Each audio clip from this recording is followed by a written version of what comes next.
মায়েদের নিয়ে তো সবসময় কিছু না কিছু বলাই হয়, কিন্তু বাবাদের নিয়ে বড্ড কমই বলা হয়। তাই আজকে কিছু লাইন শুধুমাত্র বাবাদের জন্য। মা যদি হয় ঘর, বাবা সেই ঘরের ছাদ। বাবা আছে তাই পূরণ হয় আমাদের সব শখ আহ্লাদ। বাবা আছে তাই কখনো অভাব হয়নি জামার। বাবা আছে তাই বাজারের সব পছন্দের জিনিস আমার। বাবা মানে মাথার উপরে গাছের মতো ছায়া।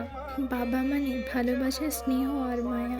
বাবা হলো পৃথিবীর সবচেয়ে দায়িত্বশীল ব্যক্তি, যে পরিবারের খুশির জন্য নিজের সব ছোট্ট ছোট্ট খুশিগুলো স্যাক্রিফাইস করতেও রাজি।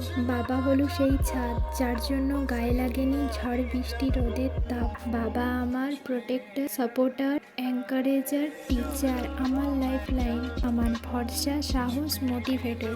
আমার কোনো অ্যাচিভমেন্টে যে মানুষটা সব থেকে বেশি খুশি হয়, যে মানুষটা সব থেকে বেশি প্রাউড ফিল করে, সেই আমার বাবা। ভগবান তো সব জায়গায় আমাদেরকে প্রোটেক্ট করতে পারেন না, তাই উনি বাবাকে পাঠিয়েছেন আমাদের কাছে। হতে পারে আমার বাবা খুবই একজন সাধারণ মানুষ, কিন্তু আমার বাবা আমার কাছে সুপার হিরো। আর আমার সুপার হিরো পাহাড় কালে ওঠাতে পারে না ঠিকই, কিন্তু আমাকে ভালো রাখার দায়িত্বটা ঠিক উঠিয়ে নেয়। আকাশে উঠতে পারে না ঠিকই, কিন্তু আমার সমস্যাগুলো এক নিমেষে উড়িয়ে দেয়। এতগুলো বছর চিনেছি তোমায় হাড়ে হাড়ে। আমার খুশি পূরণ করার জন্য আমার বাবা নিজেকেও খরচ করে দিতে পারে।